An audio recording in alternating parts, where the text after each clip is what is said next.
Invocation, page the flag. Let us pray.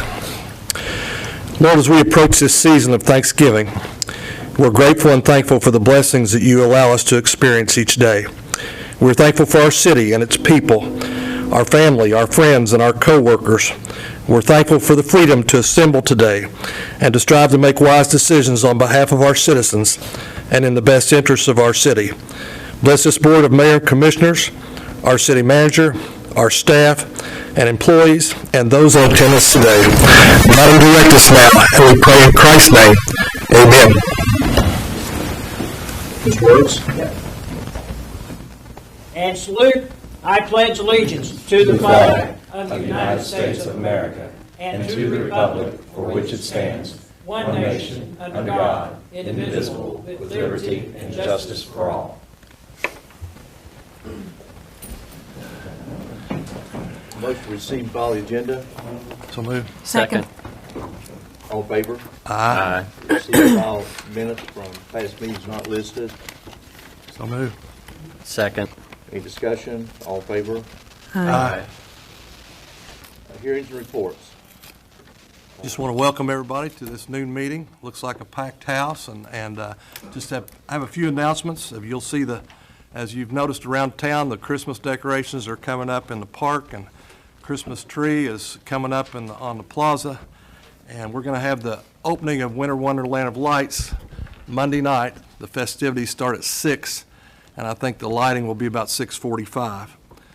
We've had several business openings that you've seen, several in the mall, last week at Toyota, and last night Trace Hermanos. So business looks good right now. And then I want to invite everybody out to the greatest show on earth tomorrow night, Tomcats versus Russell at Putnam Stadium for the district championship. So get your long underwear on, and I'll meet you out there. Thanks, Commissioner. Anybody else have anything? I'd like to read a proclamation on behalf of Hope's Place. And she's here today. Where is she? Tiffany. Hey, well then come up.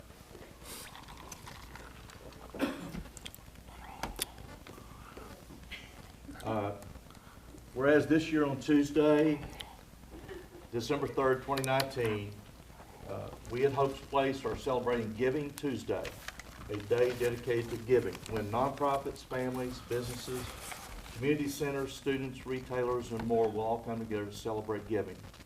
Whereas giving in monetary means as well as in volunteer hours, donations of food and clothing, and acts of kindness. Whereas our goal with Giving Tuesday is to effect a change in the way we think about giving and community service for generations to come. Whereas the campaign provides a framework and ideas for people to choose their own best way to contribute to their communities, and will provide citizens of Ashland with an opportunity to share their giving story. Whereas please join the City of Ashland and Hope's Place as we make our city a selfless and thoughtful city of giving. Therefore be it resolved that I, Stephen E. Gilmore, do hereby proclaim Tuesday, December 3rd, 2019 as Giving Tuesday Day. Thank you.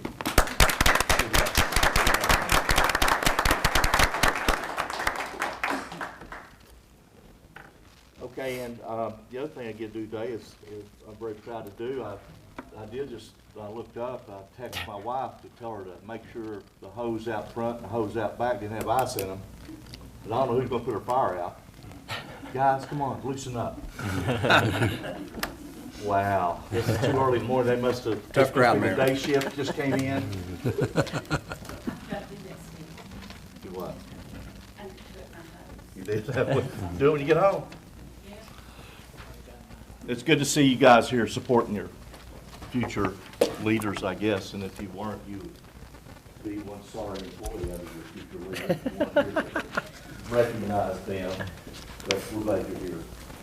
We say many times our police are represented a little bit every meeting by law, and fire department is too, but we have the finest public safety anywhere, small town America or otherwise. We're very proud of all of you, everything you do every day to keep us safe. The whole community feels very strongly about police and fire. May or may not pat you on the back all the time or send you a note, but trust me, they believe it, as we do. So we thank you for all that. So Jared Duncan and Chris Spears, you come up front. And I think Tammy and Kenzie are here. Jared, am I right? Yep. And Jessica? Yeah. Good to see you guys. Good to see you guys.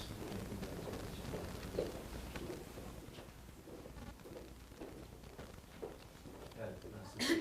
Thanks for being here, ladies. Thanks for being here. Chief, thank you, guys. Hey, guys, if you would raise your right hand, please. Do you solemnly swear, Jared Duncan and Chris Spears, to perform your duties as Battalion Chief of the City of Ashland Fire Department to the best of your ability, to serve the citizens of Ashland and the men under your command with compassion, courage, and integrity, and to uphold the laws and Constitution of the United States of America, the Commonwealth of Kentucky, and the City of Ashland, so help you God. Congratulations.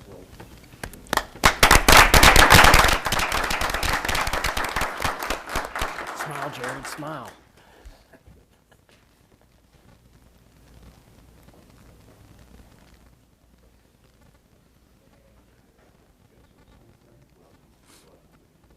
Leadership.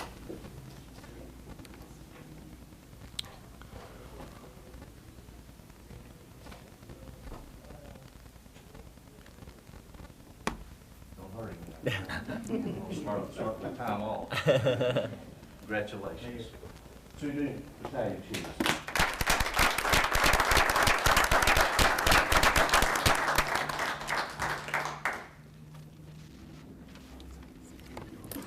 Sure enough, Chris. Good luck. Congrats, sir. If anybody needs to leave affiliated with public safety in Ashland, feel free to do that.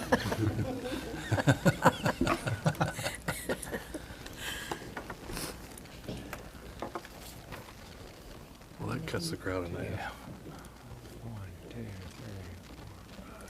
That cleared the room.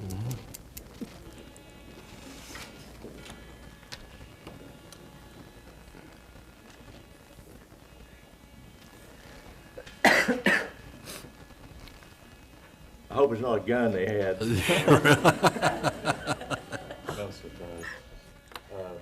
City manager? Ian, Commissioner, Matt? We're good. Okay. Mayor, thank you. I'd like to start off, if DJ would come forward. DJ Reimer is going to give a quick presentation on CDBG and Safe Harbor. First off. Thank you, City Manager. Thank you, Mayor and Commissioners, for having me today. This is Ann Perkins. As everybody knows, she's the Director of Is Sam here Safe tonight? Harbor. He is. He is. Incognito. I knew that. I knew that. So- Up to that. This past year, the Ashland CDBG program undertook a project to renovate Building 3 at Safe Harbor. I've spoken to Lorraine and Chris, and then we spoke to the City Manager about putting a little PowerPoint together to show the Commission and the public where the money actually went to. Lorraine and I and Chris, we push transparency, and we believe this is one step. It was put together pretty quick, but each member should have the PowerPoint with them, and if anybody in the public would like to have one, they're setting up here. So I'll get started.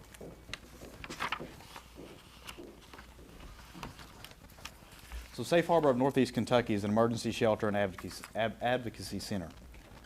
It provides confidential, caring, and supportive services domestic violence victims in Boyd, Greenup, Carter, Lawrence, and Elliott counties. And it's free to all victims of domestic violence regardless of race, gender, national origin, age, sexual orientation, or handicap. So this is some statistics for the last year for Safe Harbor. They've served 40 individuals last year, 23 adults, 17 children. The average length of stay are 316 days. 19 adult individuals with their children moved in for permanent housing. One client was chronically homeless of the total when they entered the program.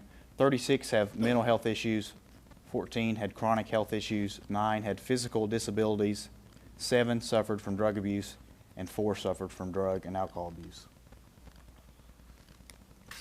So CDBG, Community Development Block Grants, is one of the longest-running programs of the United States Department of Housing and Urban Development. Funds for this are for local community development activities are for affordable housing, anti-poverty programs, and infrastructure development. These funds are largely used at the discretion of the state and local governments or their subgrantees. For the CDBG ADA renovation project, the buildings were built in 1946 on the hill and have never been handicap accessible. In the addition of the ADA accessible bathroom, a bedroom and kitchen will give the capability for Safe Harbor to house victims with serious physical handicaps. And the City of Ashland partnered with Safe Harbor in efforts to provide safe, affordable, accessible housing for victims of domestic violence. So this is a before picture. It's actually kind of grainy, so I apologize if you can't really tell it well. In the early phases of construction, the walls were stripped down, some of the molding's taken up, the floor was taken up, some new lighting fixtures. This is during progress of the project.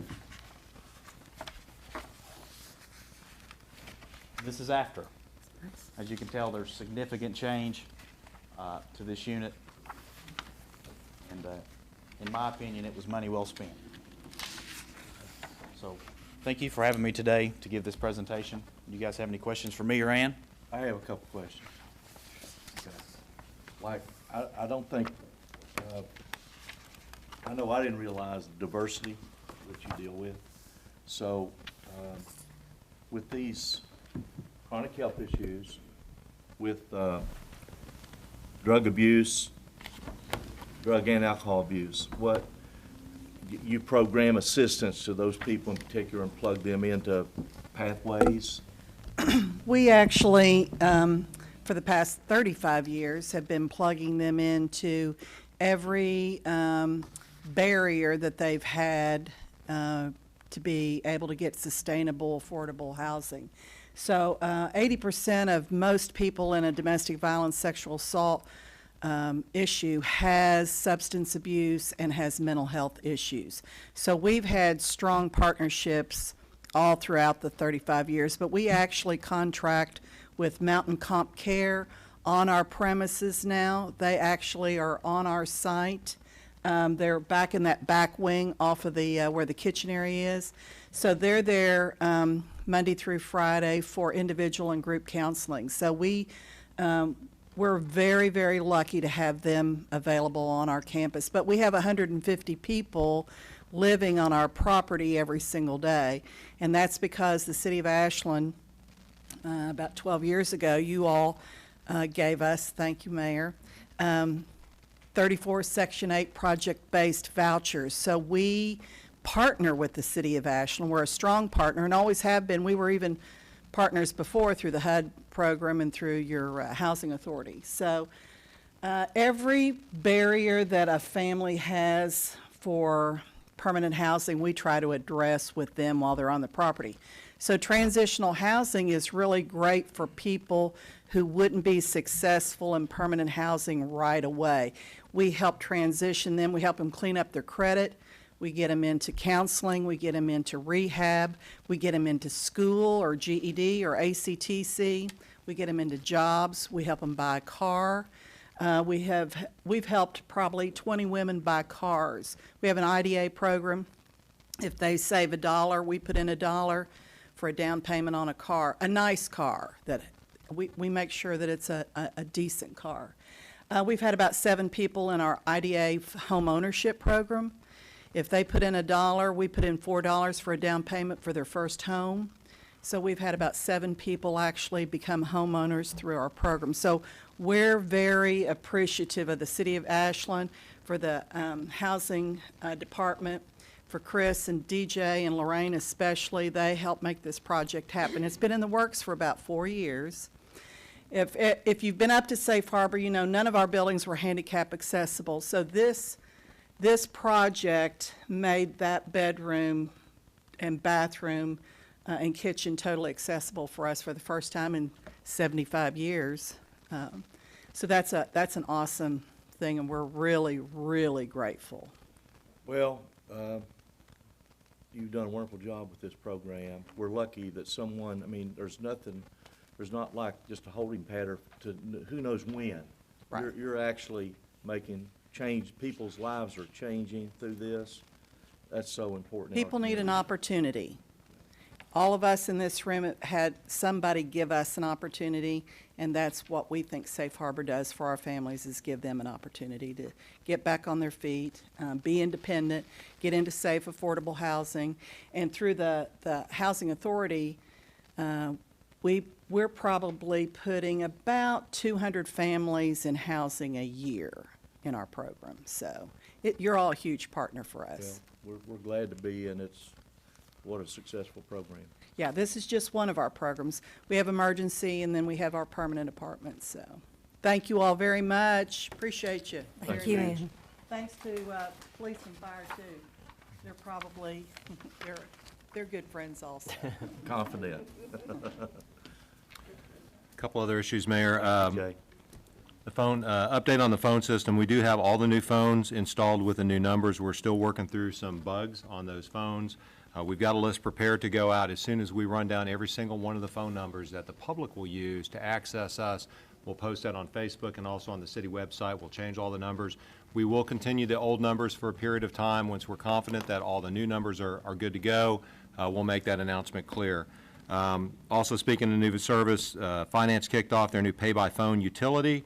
I want to share that number. It's 888-705-1213. Used the service myself the other day to pay my utility bill. It's very easy to understand, very self-explanatory. Didn't have to make a trip if that's what you do in the past. I used to mail mine in just out of habit, but kudos to Finance and everybody else that did heavy lifting on that. They're continuing to work on the pay online, similar we've discussed in here to other utilities, how they do that, and they're still working through the software challenges there. I also want to mention Leadership Kentucky is in town this week. I think, Ann, they came by and visited you all. And I was not aware of this organization. It's similar to Ashland Alliance's developmental program, about 50 folks. And I was asked to participate in that last night. But people from across the state, about 50 really accomplished people, came to Ashland. They hadn't been here in 3 or 4 years. Last time they were here, they couldn't get in the same hotel, so they delayed coming back. They're over in the new Marriott. They just raved about it. And this is a little bit anecdotal, but the people that have been here before had just said there was a noticeable change in the city that they appreciated, and similar to what you all have experienced over the last couple of weeks, some revitalization stuff that's going on. It's just nice to hear a third party say that, somebody that's not from here, and they shared that. And the last thing I want to say, Mayor, is specifically to the directors that are in here and the rest of the staff, they have been rowing very, very hard, and I want to publicly thank them for all that they've done.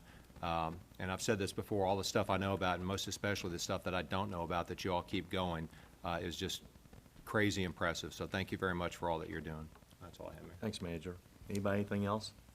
This part of our meeting is public participation. If you'd like to present something to the commission that is not on our agenda, now is the time to do it, and I hope you read the little paragraph and mind your manners. Yes, Mr. Wirtz? Mike Wirtz, I live at 804 East Street, Ashland, Kentucky. I was letting you all know, Friday before Veterans Day, we put out 1,133 flags at the Veterans Cemetery. And it was cold that day. I'm telling you, it was cold. Also, on December the 14th, we'll be putting wreaths on the graves there. But we're not affiliated with Wreaths Across America. My AMVETS post buys the wreaths for this. And also, I have now a new position with the AMVETS statewide. I'm now a service officer for this end of the state. So I've got to go to school and learn some things, and I've got people that are helping me. So thank you, guys. Thank you. Thanks. Congrats. Thank you, Mr. Wirtz, for all your work for veterans. Yes.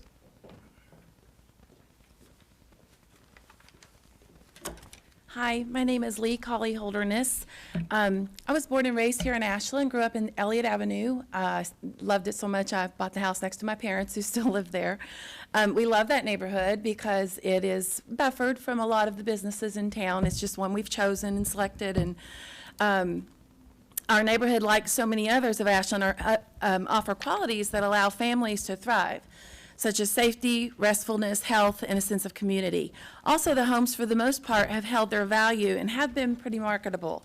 Many of us are now alarmed, a little bit alarmed, that these vital qualities are being jeopardized. Our concern is that we now have an Airbnb on Elliott Avenue. At first, my family wasn't concerned. We enjoy people and also had not really contemplated what it might be like to be near a B&B. From speaking with the city government employees, I understand that our city's ordinances does not reference an Airbnb as a B&B, as a bread and breakfast. They keep them separate, yet it is considered a business. The difference described to me from someone in the city building was that a B&B has a person on site and the people staying there must register or sign in. But an Airbnb doesn't have these security features. Both, at least not that I'm aware of, both do, however, allow people short-term rentals, which is the main purpose of the B&B itself, bed and breakfast. It is also a general understanding that the typical purpose of renting an Airbnb is so that vacationers can more cheaply house a large group of people instead of paying for a hotel. Also, it is generally understood that the Airbnbs are chosen and even preferred over B&Bs because a large group of people can gather for vacations or parties privately under the same roof. Having an Airbnb next door may not seem like such a big deal to some of you and possibly others in our neighborhood. And as I said earlier, it really wasn't alarming us at first. However, within 4 to 6 weeks, some of my neighbors and I realized that living next to one or near one of these was an invasion of the quality of life we so cherish on our quiet street. The disturbances began when we and our pets were suddenly being awakened late at night between 10 and 2 in the morning with loud voices, many cars parking, and car doors opening and closing. Now, if you have a dog like mine that keeps an eye on things, you now have a nervous dog at any hour of the night. We have been awakened as early as 3:45 with some type of commotion across the street, whether it is throughout the work week or weekend when you're trying to get rest or sleep. Noisy interruptions of these hours negatively impact one's efforts to achieve rest and therefore the health of the residents surrounding an Airbnb. Like most, we also wanted to purchase a home in a residential area for safety purposes and have a sense of community. We want a chance to show the people of our neighborhoods, know them, so that our children, grandchildren, and we can walk around and play in a safer environment, and not having many transient people. Neighborhood block gatherings are common to get to know one another and enjoy time together in our area. Since all neighborhoods can be penetrated by illegal or unwanted behavior, our neighborhood has officially established a neighborhood watch so they can keep an eye on things. But to be honest, ever since I was little, Elliott Avenue parents did that anyway. Through this watch, people seem to feel safe on the whole, but having transients in and out of the Airbnb has not made us feel very safe the past few months. If they can pay online, do the owners really know who is renting them? Even if they do, we don't. There is suddenly an uncomfortable feeling in our neighborhood. People close by have worried about their children and grandchildren walking or playing around, and they really weren't too concerned before. And a single woman has been concerned, understandably, about being alone with strange men or a strange man next door. Different episodes. There have been strange behaviors, such as one man seeming to be there from Utah, who later in the week had another man with him, and then at the end of the week left with 2 teenage boys who had never been seen. A few children being escorted in at 4 in the morning. Now, there may be nothing going on that we should be concerned about, but how could the residents there possibly know? We wouldn't know.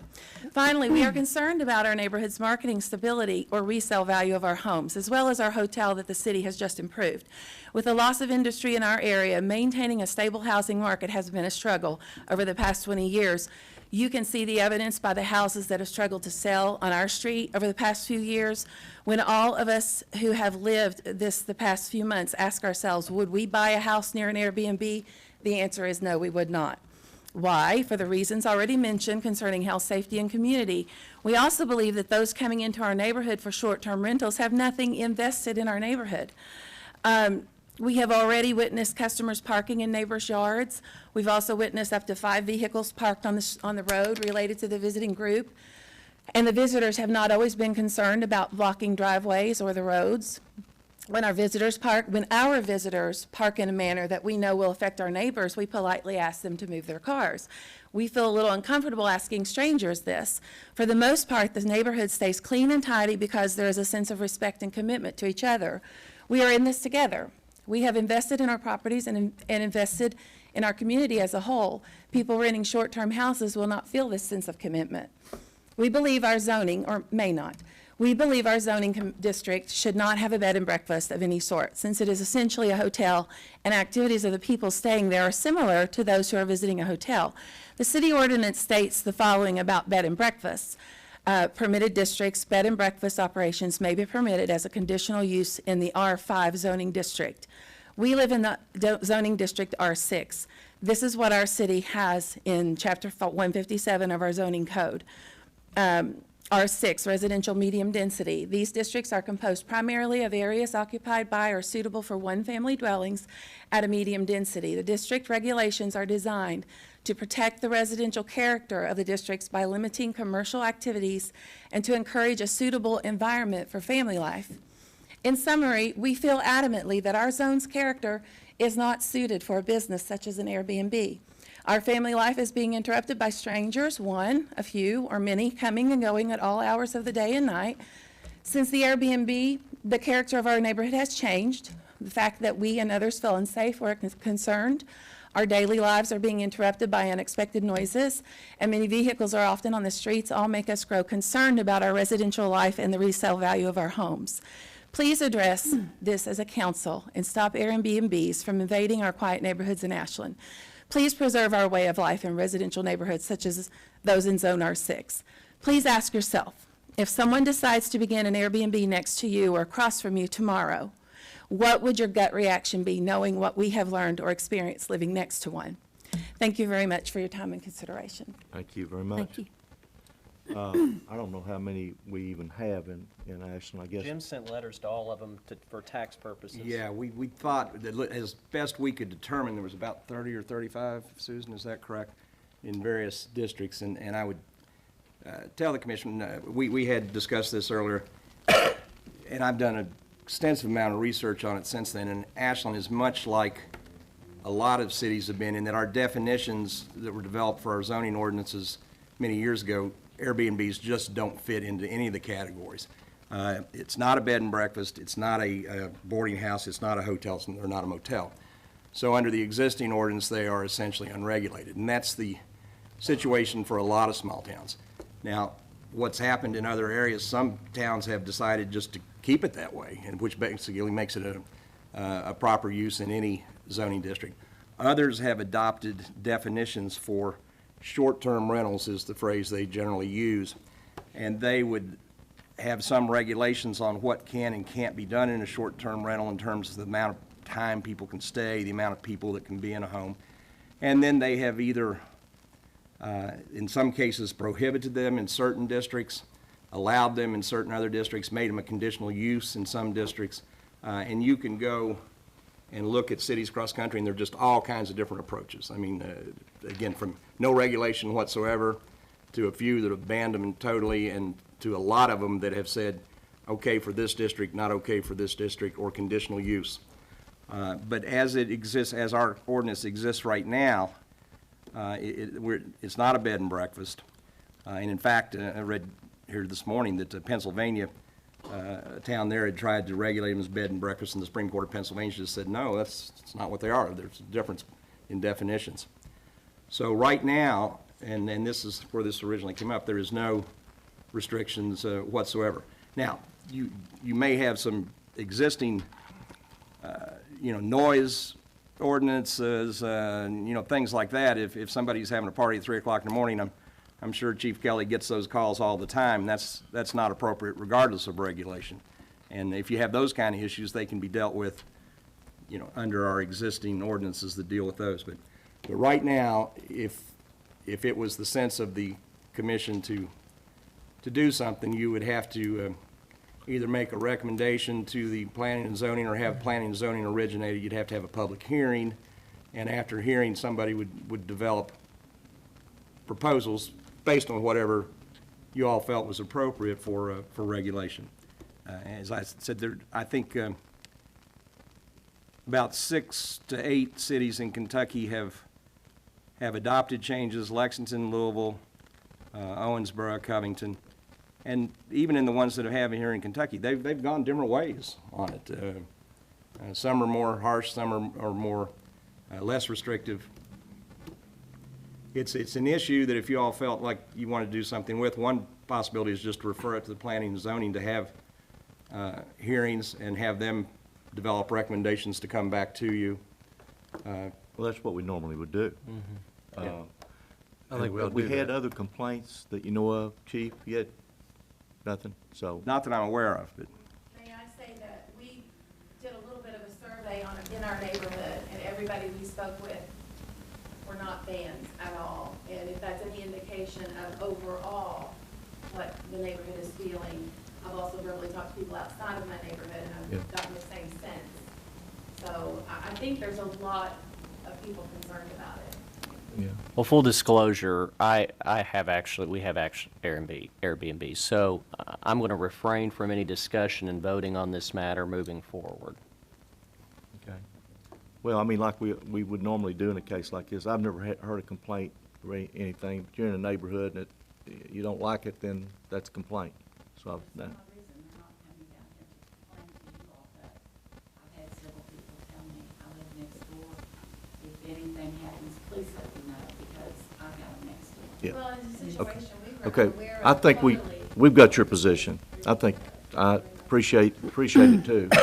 But I think we would take that, y'all feel like, you need a motion for that, or just? I think if you're so inclined, you could make a motion for a referral to the Planning and Zoning Commission to hold a public hearing and to make proposals back to the commission regarding whether they think there should be any changes in the existing zoning ordinance, and if so, what they think they should be. And then it would come back to you all for I final mean, decision. we get, Ms. Holderness, we get complaints from rental houses, you know, that are by the book on everything, but they get renters in there that either they're noisy or they make a mess in the neighborhood, and I do get those, and of course, then, do you know who owns that home? You don't have to tell me, but, I do. okay, is it a local citizen? It is. Okay, well, many times, Personal at all. excuse me? Nothing personal at all. Yeah, I understand that, but have you, not that you necessarily has to be you, but has anybody approached the owner and said, hey, this isn't working in our neighborhood? Yeah, well, it's, you know, I'm thinking in terms more, it's like a rental house, only it's here and there, and you never know here and there.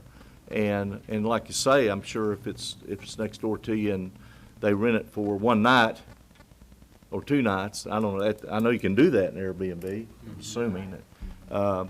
I would say college towns, they have a real issue with their Airbnbs, you know, they get out of the, college kids get out of wherever they stay and they go rent a place together and they do whatever they please to do. I can see where it might be an issue for you, so don't get me wrong, but we have a step procedure that we go through to where people that have Airbnbs also have a chance to come down and voice.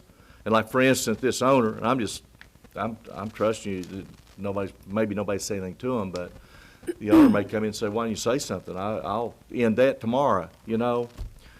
So it has to have a fair hearing, you know, for all parties involved, but I assure you, we want to protect our neighborhoods. You don't leave here thinking we don't want to protect our neighborhoods. So I make a motion, we send it to planning and zoning for their study and recommendations. Commissioner Steen? I second. I think we need some more investigation on this. Okay, all in favor? Aye. Opposed? One abstention. An abstention. Okay, so that's how we'll proceed right away. And we'll get that legal counsel will get that. We'll refer that, yeah, we'll prepare something, refer that to them, and then Andrew can work with them and schedule a hearing. And we have your name and address? We do. Okay, so we'll let you know, like, when they set up a hearing so you can be here. That'd be great. Okay, all right. Thanks for being here. Anyone else like to appear before the commission? Thank you all for being here. Any old business at all? That I'm aware of. Okay, consent agenda. A resolution of the City of Ashland, Kentucky adopting, authorizing, and approving the course of action presented by the city manager on the items appearing on the consent agenda for the regular meeting of the Board of the City Commissioners of November 14th, 2019. So move. Second. Any discussion? All in favor? Aye. Aye. Opposed, like sign. New business, item A. First reading and approval of an ordinance entitled, "An Ordinance to the City of Ashland, Kentucky prohibiting parking on the east side of Williams Avenue beginning at its intersection with 52nd Street and continuing 50 feet in a southerly direction, and on the south side of 57th Street beginning at its intersection with Williams Avenue and continuing 50 feet in an easterly direction, and providing a penalty for the violation of this ordinance." So moved. Second. Any discussion? All in favor? Aye. Opposed, like sign. Item B.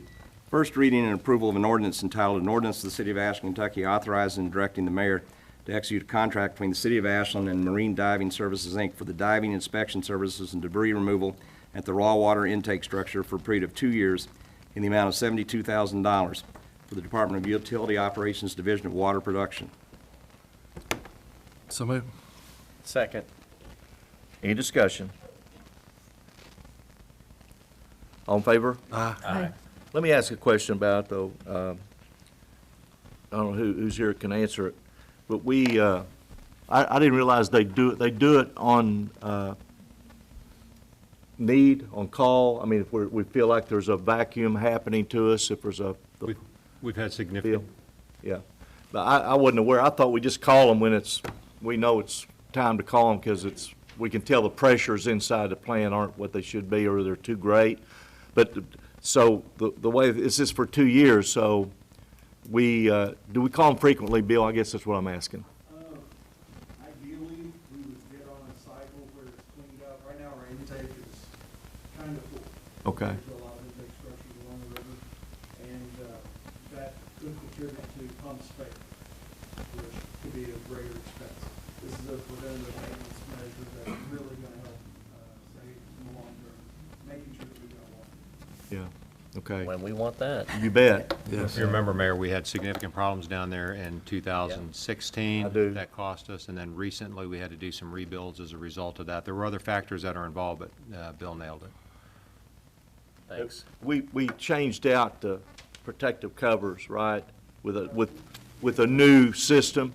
Yeah, we have one more screen to install, and once we get that in with this contract, we should protect our pumps for many, many years. Yeah. Yeah, go ahead. No, that's it. Anything? Yeah. Okay. Thanks, Bill, I appreciate that. It's something we really have to take care of and I'm glad we had this on here. Item C. First reading and approval of an ordinance entitled, "An Ordinance to the City of Ashland, Kentucky authorizing and directing the mayor to execute a purchase order between the City of Ashland, Kentucky and AWI for the purchase of 6 Phoenix filter under drain systems for the water treatment plant in the amount of $485,000 pursuant to non-competitive negotiation for the Department of Utility Operations Division of Water Production." So moved. Second. Any discussion? Just how is this going to affect our utility reserve based on it being unbudgeted?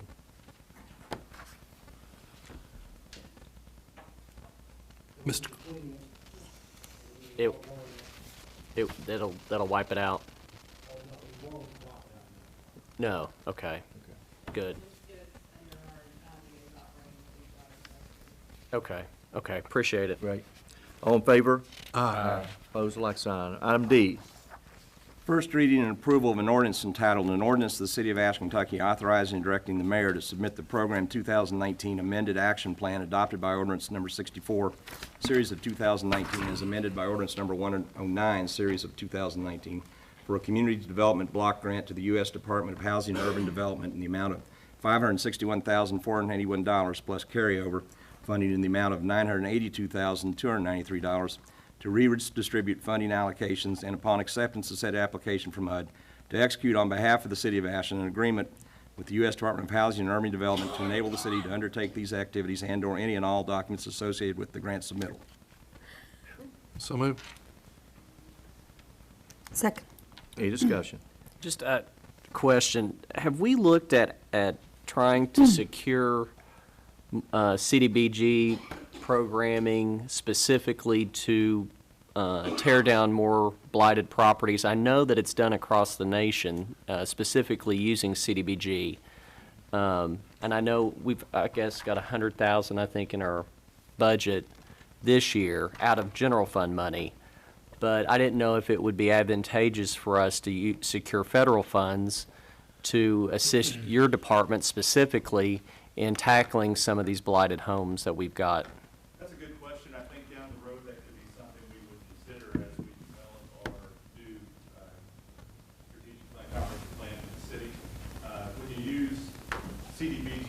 HUD funds for property acquisition or demolition, you must have an intended use for that property. Right. So it must be part of a larger program. So, for instance, you couldn't. Well, I know in East Ashland, we've got some intent. We have intent, we just need to get that formalized, because right now, it would be considered land banking, which is something you can't do with federal funds. Right. So as we move forward in East Ashland, continue to develop, that could possibly be a revenue stream for us. Okay. All right. Thank you, Mr. Pullum. Good question. All in favor? Aye. Opposed, like I'm sign. gonna abstain. Item E, First reading and approval of an ordinance entitled, an ordinance of the City of Ashland, Kentucky, accepting the proposal of Howerton Engineering and Surveying PLLC for professional services in the amount of $48,000 for the development of design drawings, plans, specification, and bidding services associated with the DeBoard Terrace sidewalk, stairs, and handrail project, and authorizing the mayor to enter into a contract for said services for the Department of Community and Economic Development, funded by Community Development Block Grant funds. So moved. Second. any discussion? All in favor? Aye. Opposed, like sign. Item F, First reading and approval of an ordinance entitled, an ordinance of the City of Ashland, Kentucky, approving minority loan number 2019-M-03 to Ashland Petro, Inc. in the amount of $73,687.31 to be paid from the 2019 Program Year Community Development Block Grant, and authorizing the mayor to execute loan documents. So moved. Second. any discussion?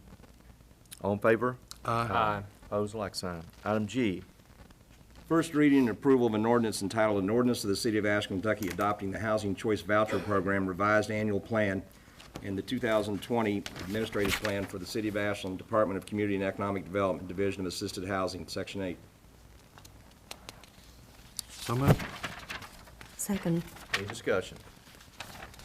All in favor? Aye. Aye. Opposed, like sign. Item H, First reading and approval of an ordinance entitled, an ordinance to the City of Ashland, Kentucky, authorizing and directing the mayor to execute a contract between the City of Ashland, Kentucky, Boyd County Center for Aging, Inc., DBA Ashland Senior Center, and Guy's Floor Covering LLC for all labor and material for the Ashland Senior Center flooring project in the amount of $11,546.25 for the Department of Community and Economic Development to be paid from Community Development Block Grant funds. So moved. Second. any discussion? All in favor? Aye.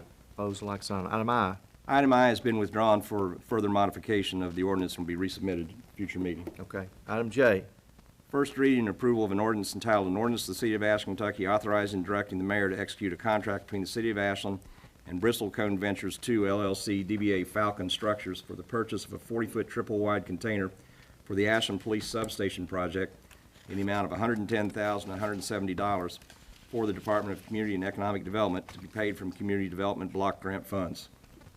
So moved. Second. any discussion? Can't All in wait. favor? Aye. Opposed, like sign.